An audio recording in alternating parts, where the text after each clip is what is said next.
So we're back. I want to talk about Chapter 5, and now we're going to talk about corporate governance. Now, in this chapter, what we're going to try to talk about and try to help you understand the responsibilities of the board of directors and the major governance committees, and explain the significance between King 1, King 2 reports, and the difference between following the two governance methodologies, comply or explain and comply or else, and talk about identifying an appropriate corporate governance model for an organization.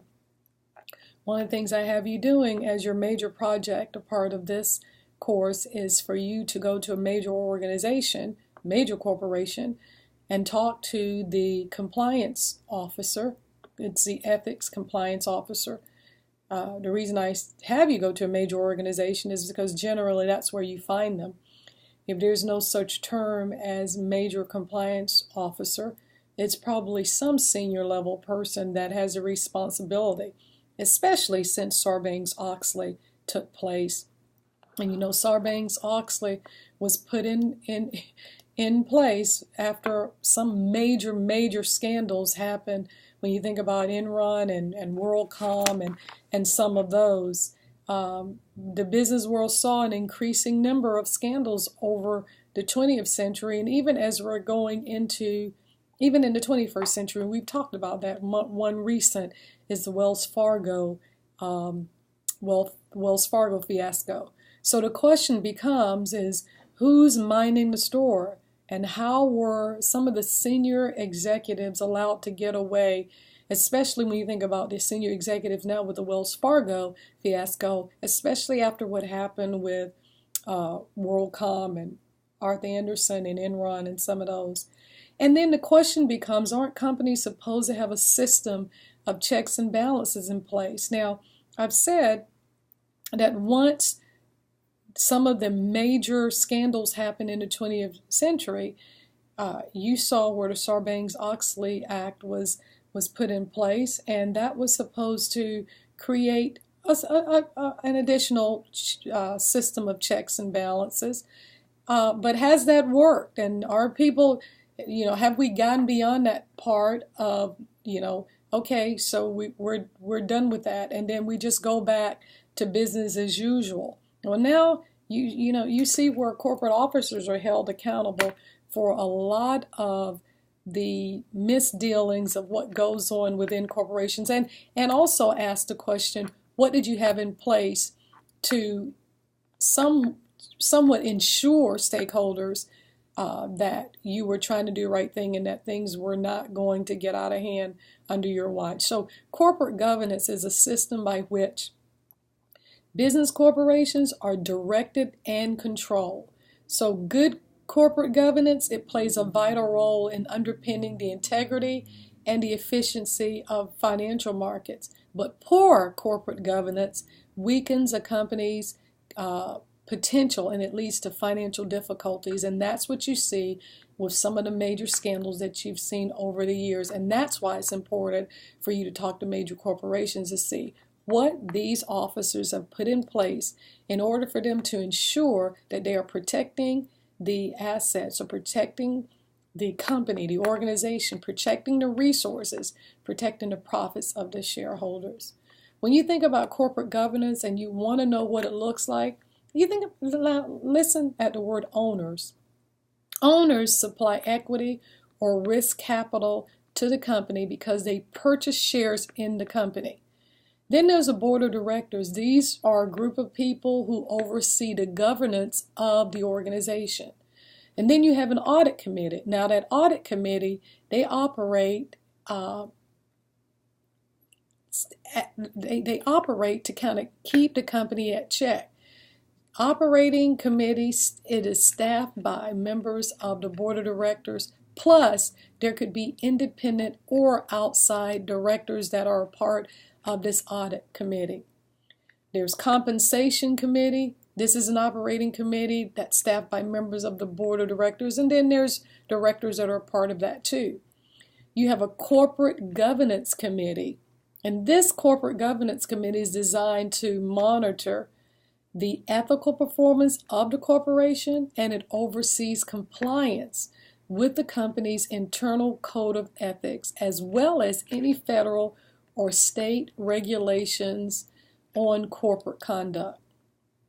If you look in your book on page 95, you'll see governance of the modern corporation.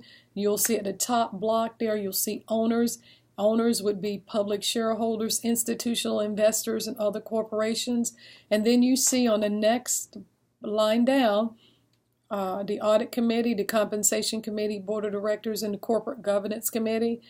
Now, below that, you see the CEO, the chief executive officer, the CFO, the chief financial officer, the COO, the chief operating officer. Below there, you see middle managers, employees, creditors, and then you see the stakeholders at the bottom. In pursuit of corporate governance, there's the King 1 report, and the King 1 report advocates the highest standards for corporate governance. You know, it took a more integrated approach to the topic of corporate governance. It recognizes involvement of all the corporation stakeholders. That's the King 1. The King 2 report, it is formally recognizing the need to move the stakeholder model forward and consider a triple bottom line as opposed to the traditional single bottom line of profitability. Because successful governance in the world in this 21st century requires companies to adopt an inclusive, not an exclusive, approach when it comes to corporate governance. There's two governance methodologies: comply or explain, or comply or else. Comply or explain, this is a set of guidelines that require companies to abide by a set of operating standards, or they need to explain why they choose not to do so. And then there's comply or else. This is a set of guidelines that require companies to abide by a set of operating standards or face stiff financial penalties.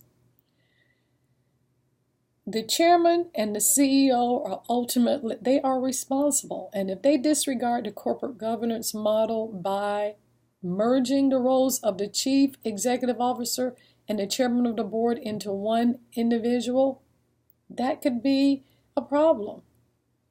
So the chairman and the CEO are different generally, and then you see in some companies they're the same.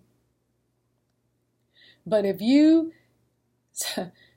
when you think about it, disregard the corporate governance model is when you start to merge these roles and not have any type of separation. Now I want to show you the advantages of merging and the disadvantages of merging, the chairman and the CEO.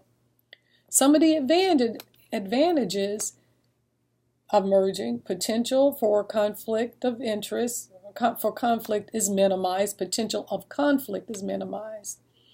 The board given the benefit of leadership from someone who is in touch with inner workings of the organization, true.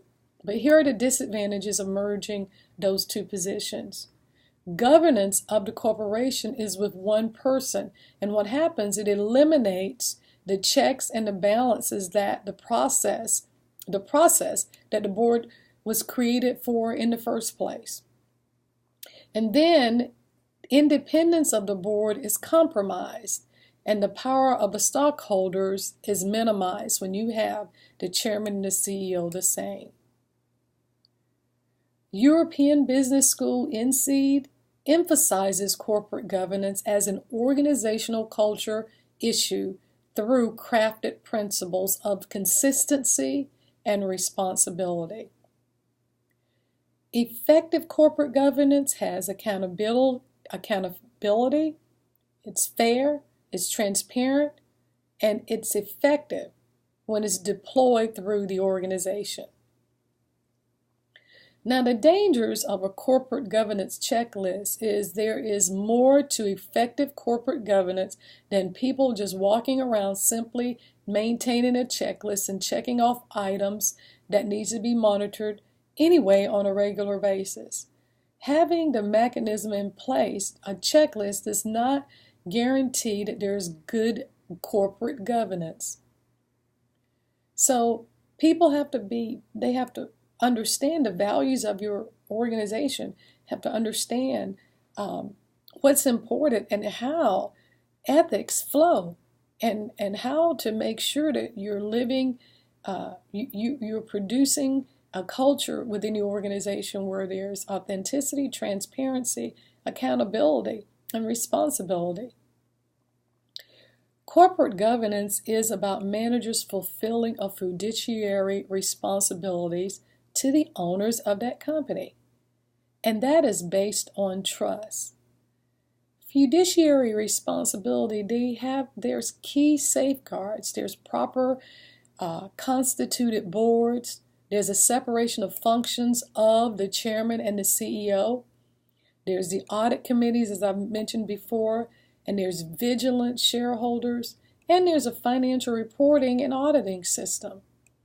So all of these are important pieces to making sure that the company is trying to do whatever it takes to do what's right for the company, and to do what's right for the people that are within the company. I want you to read Bernie Madoff's story on page 98 of your book. Many of us know about the Ponzi scheme that Bernie Madoff was involved in, or that he and his family created, and that he's now in prison for. And, there's so much still as far as questions about how much his family was involved, his wife and sons and different folks, brother. But that's the kind of thing where you don't have key safeguards in place, and all of a sudden you're in a real mess. When corporations reach out to consultants or approached by consultants with new solutions to maximize the effectiveness of corporate governance, the issues of finding an acceptable benchmark and a comparative measure of one's company's corporate governance versus another's inevitability arise.